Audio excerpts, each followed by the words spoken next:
بسم الله الرحمن الرحيم الحمد لله رب العالمين وصلوات الله وسلامه على سيد الأنبياء والمرسلين نبينا محمد وعلى آله وأصحابه أجمعين والتابعين لهم بإحسان إلى يوم الدين. In the name of Allah, the compassionate, the merciful, all praise is due to Allah, and may the peace and blessings of Allah be upon His Prophet Muhammad, his family, his companions all, and his followers until the day of judgment. I'd like to welcome you to this second episode on the life of Al-Imam Muhammad ibn Idris Al Shafaiee, the biography of this great Imam who devoted his time and his energy during his 54 years of life to the service of Islam, seeking knowledge, distributing knowledge, giving out whatever he had of his abilities to expand on the knowledge of fiqh in particular. Now, Al-Imam Al Shafaiee rahimahullah, when moving from Baghdad back to Mecca, he learned so much during his 2 years of stay in Baghdad. Where he went back to Mecca, he started teaching at Al-Masjid Al-Haram and making the principles of what we now know as usul al-fiqh, the fundamentals of fiqh, because he had the knowledge of hadith and he had the knowledge of ar-ra'i or opinion, so he knew the school of Mecca where he learned in his first place, and then he went to Medina, learned at the hand of Al-Imam Malik, so he learned also from the school of Medina. He went to Baghdad, he learned from the school of Baghdad and the Hanafiyyat school, and he met so many people. He had some debates with some of the students of knowledge there. All of this made him able to think about deducing some of the principles that govern seeking the rules regarding the Sharia and ibadat and muamalat, the worships and the dealings. That made Al-Imam Al Shafaiee even more well-versed in these areas, and he was interacting with other scholars, particularly during the time of Hajj. He met, for example, Al-Imam Ahmed ibn Hanbal, which we will talk about, inshallah, in separate episodes. But Al-Imam Ahmed ibn Hanbal met Al-Imam Al Shafaiee, and he thought that he saw a new man, and he said he is independent person, he is unique of his kind, as Al-Imam Ahmad, after meeting him, described him. So Al-Imam Muhammad ibn Idris Al Shafaiee had all this knowledge, and he wanted to develop what he called ijtihad, which is to exert one's effort in getting the rules from the glorious Quran, the Sunnah of the Prophet ﷺ, the sayings of the Sahaba, and even from analogy and all of the tools that were employed in getting these rules. Al-Imam Al Shafaiee, in fact, was a pioneer in this field, and therefore he established the rules of usul al-fiqh, or the principles of fiqh, at his own time, particularly after coming from Baghdad and staying in Mecca. But the urge to get more knowledge still was there in the heart of Al-Imam Muhammad ibn Idris Al Shafaiee. That's why he moved again to Baghdad for the second time. That was when he was about probably 34 years of age, and he again met Al-Imam Muhammad ibn Al-Hasan Al-Shaybani, and he met some other people in Baghdad, and he probably spent another 2 years there in Baghdad. And he probably went to Basra along with Baghdad. However, Al-Imam Shafaiee did not feel to stay long there in Baghdad, particularly after Al-Khalifa Al-Ma'mun came over.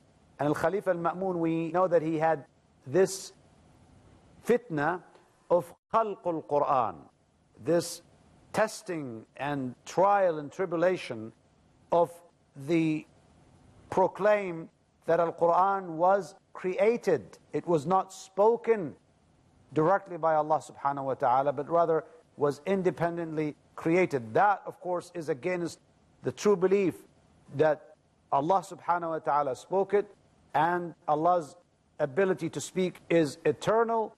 And therefore, why would Allah create Quran when He spoke it directly to Jibreel and He revealed it directly to the Prophet Muhammad sallallahu alayhi wa alihi wasallam through that great revelation?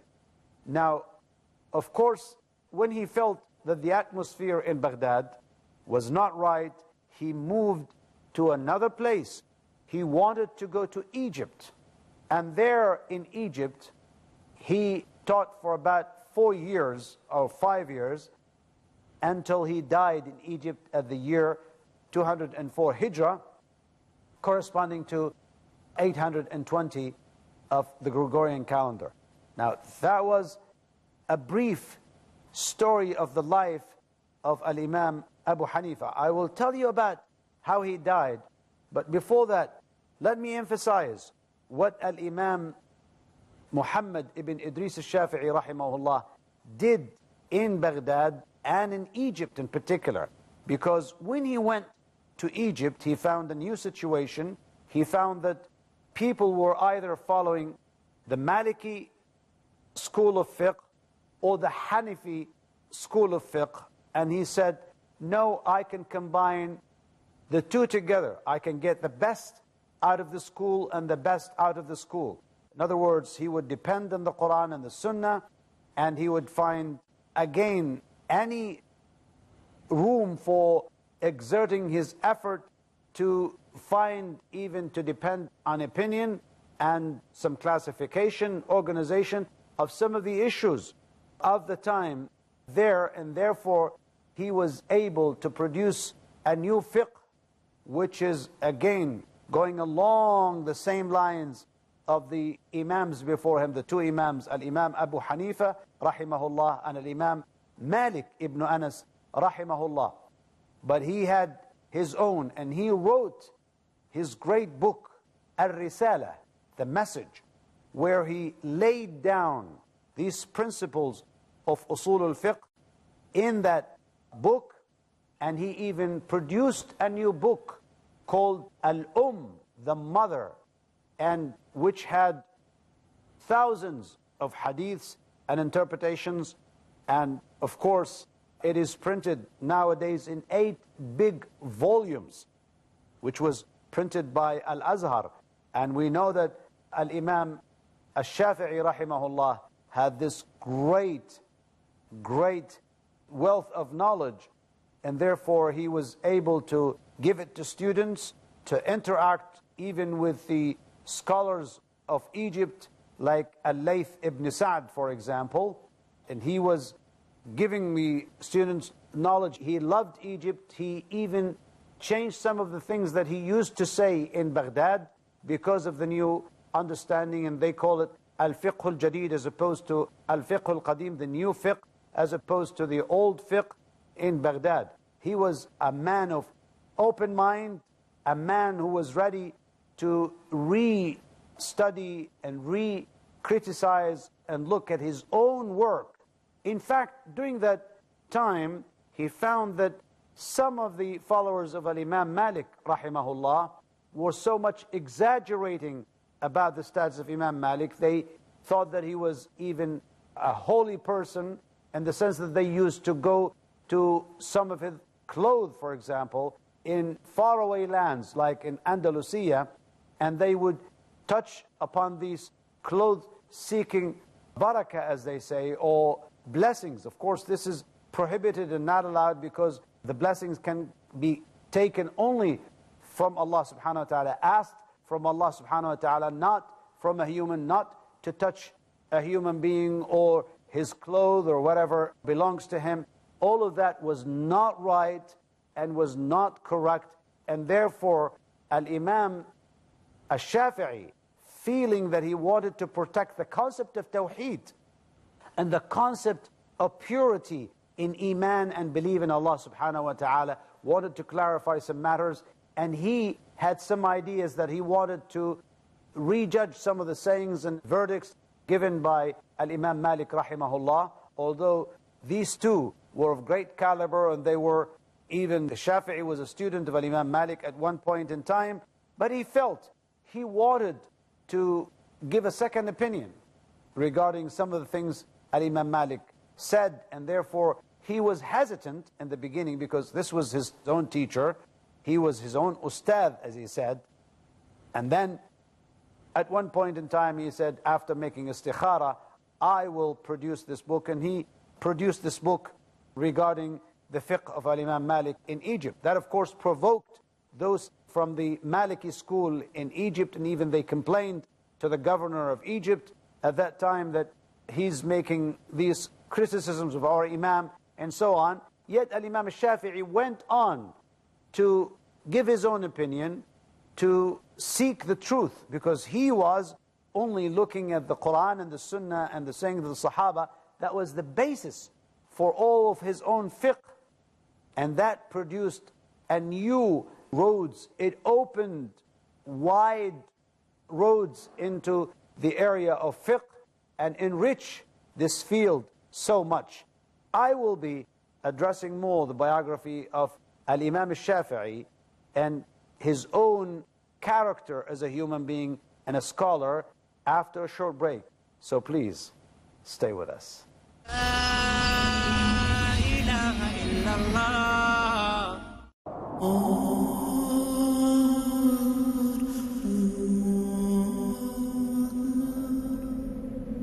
The value of money in the hereafter will be measured by its proper use in the present. يا أيها الذين آمنوا أنفقوا مما رزقناكم من قبل أن يأتي يوم لا بيع فيه ولا خلة ولا شفاعة. According to the glorious Quran, one of the best ways to use your money is to spend it in the way of Allah subhanahu wa ta'ala by spreading His message of Islam. Peace TV is a non-profit Islamic satellite television channel that is primarily dedicated for just that cause, the proper presentation of Islam. It's a great choice to invest in it and a golden opportunity to purify your wealth in a way that pleases Allah subhanahu wa ta'ala. Support Peace TV. Send your zakat and donations to IRFI Al Ryan Bank, 47 Calthorpe Road, Birmingham, UK, B151TH. Pound account number 011-32301. IBAN GB49ARAY 30008301 132301. Sort code 300083. Swift BIC code ARAY GB22. Please confirm your contribution at support@peacetv.tv. Support Peace TV, the solution for humanity.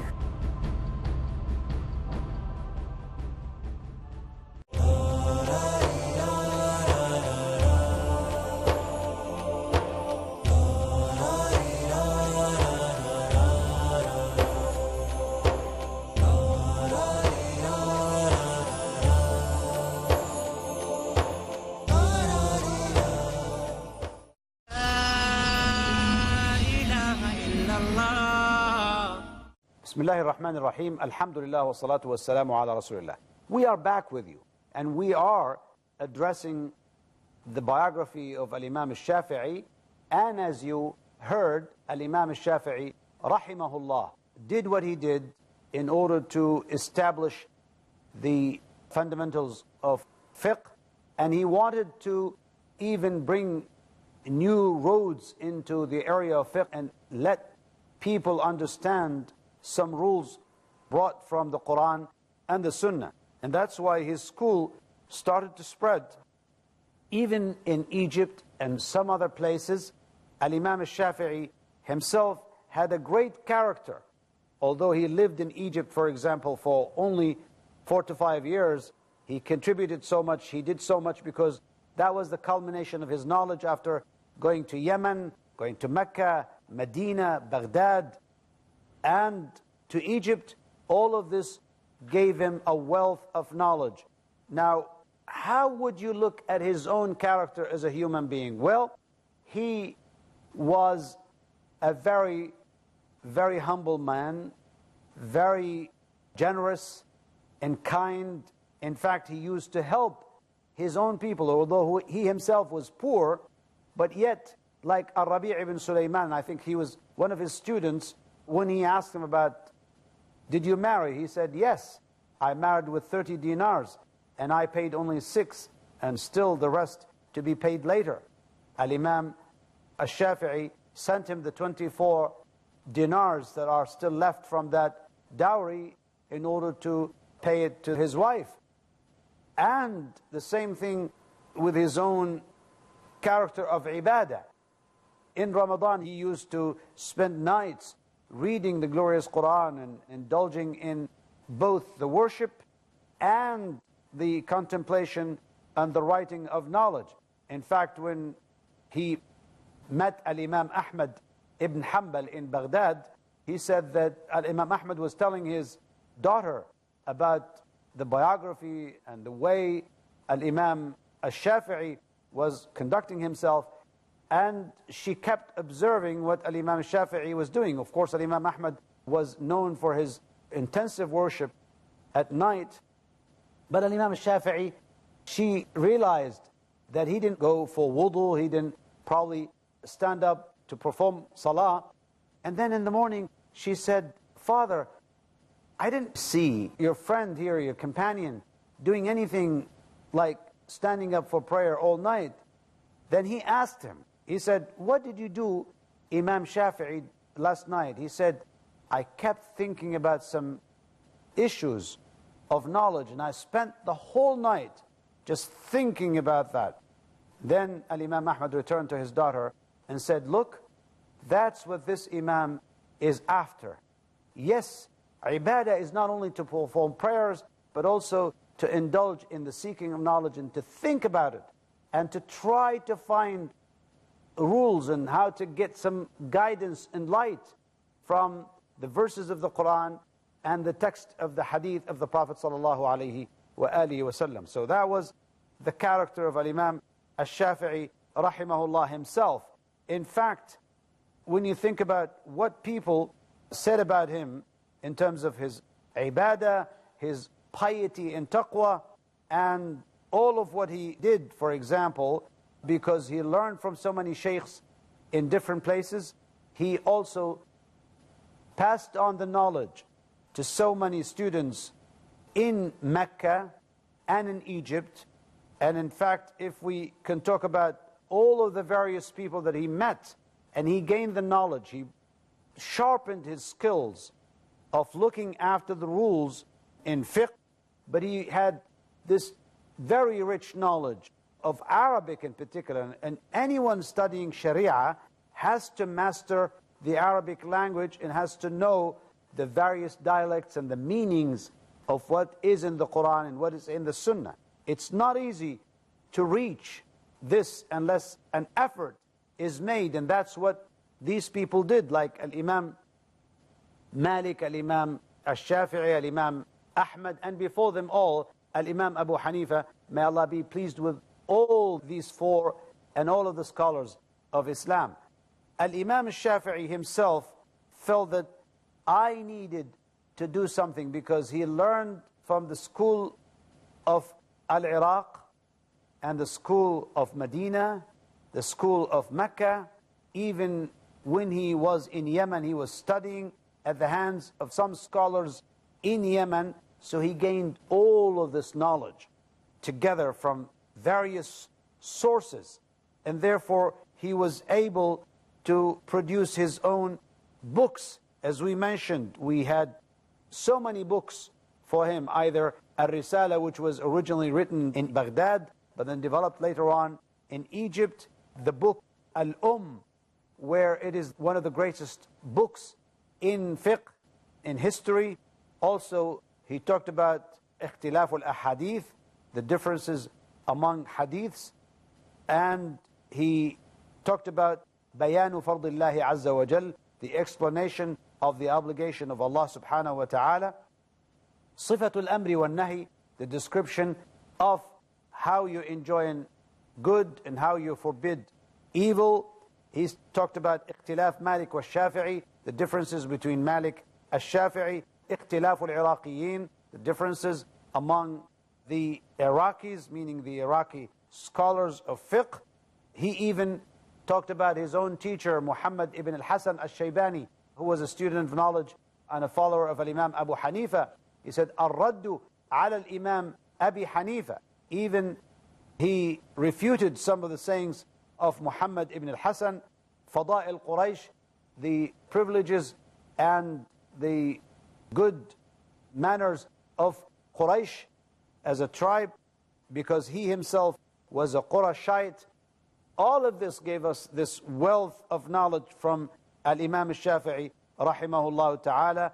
And of course, that if you think about what the great Imams of his own time and how they described him and how they praised him, like Al-Imam Ahmed ibn Hanbal, who said that the Prophet ﷺ said, إِنَّ اللَّهَ يَبْعَثُ لِهَذِهِ الْأُمَّةِ عَلَى رَأْسِ كُلِّ مِئَةِ سَنَةٍ مَنْ يُقَرِّرُ لَهَا دِينَهَا فكان عمر بن عبد العزيز رضي الله عنه على رأس المئة وأرجو أن يكون الشافعي على رأس المئة الأخرى. Look at this testimony by Imam Ahmed ibn Hanbal, who said, the Prophet ﷺ said that Allah would send for this ummah at the top of every 100 years someone to re-establish its religion for it.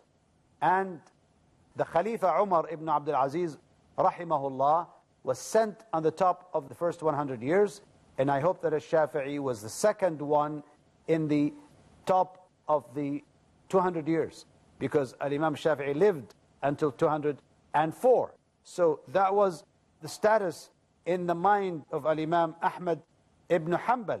He said also regarding Al-Imam Shafi'i, إني لأدعو لمحمد ابن إدريس في صلاتي منذ 40 سنة فما كان فيهم أتبع لحديث رسول الله صلى الله عليه وسلم منه. Meaning among the fuqaha, he said, I kept making dua for Muhammad ibn Idris, meaning Al-Shafi'i, in my prayer for 40 years, because I did not see in any of the scholars of Islam, the fuqaha, more one strict in following the hadith of the Prophet ﷺ than Al-Imam Al Shafaiee.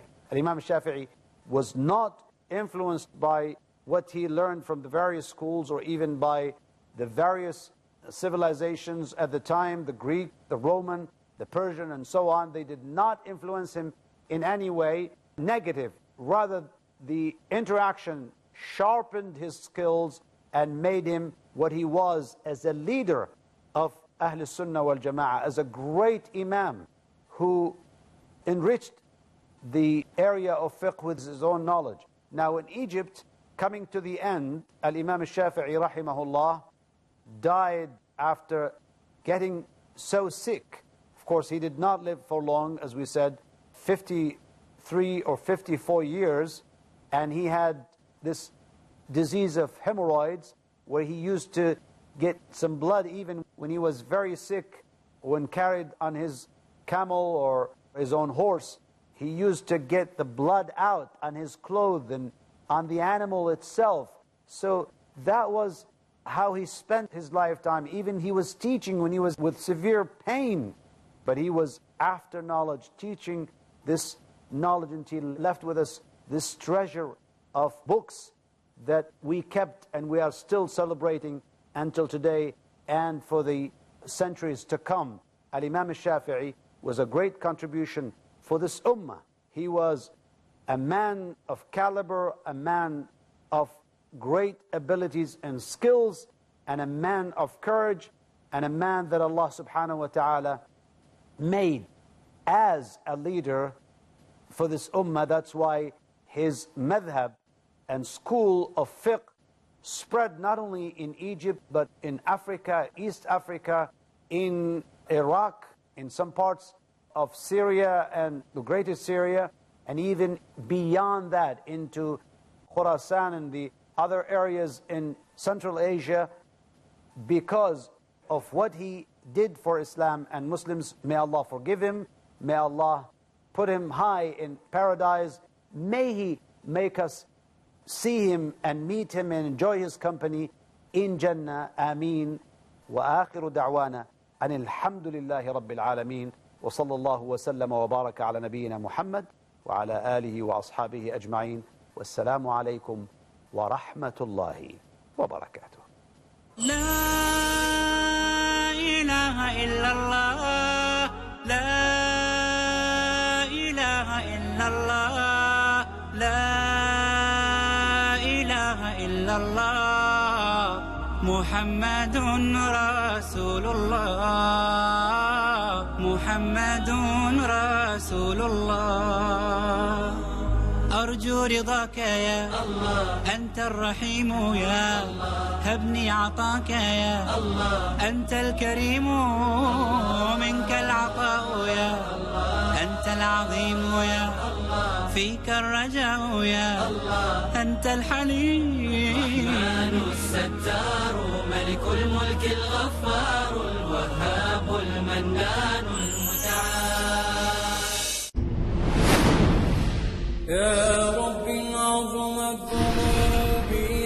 What are the main characteristics the callers to Islam need to succeed? The key to success in dawah and akhirah are good characteristics and excellent manners. Patience, sacrifice, mercy, forgiveness, and overlooking of faults. Ikhlas, taqwa, and nasiha. What do these mean? And how do we attain them? To find out more about these qualities, join me, Abdurrahim Green, in my series Characteristics of the Caller, here on Peace TV. Discover those specific values that attract people towards Islam in Characteristics of the Caller to Islam. Every Wednesday at 11 p.m. and repeat telecast at 12 p.m. UK on Peace TV.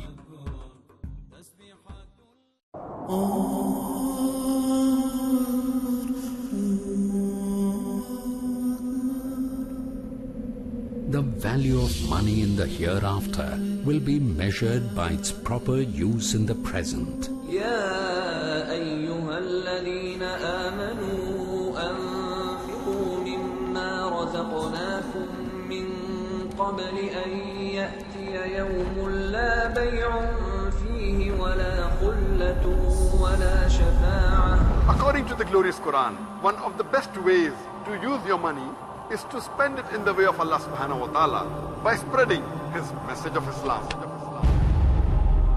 Peace TV is a non-profit Islamic satellite television channel that is primarily dedicated for just that cause, the proper presentation of Islam.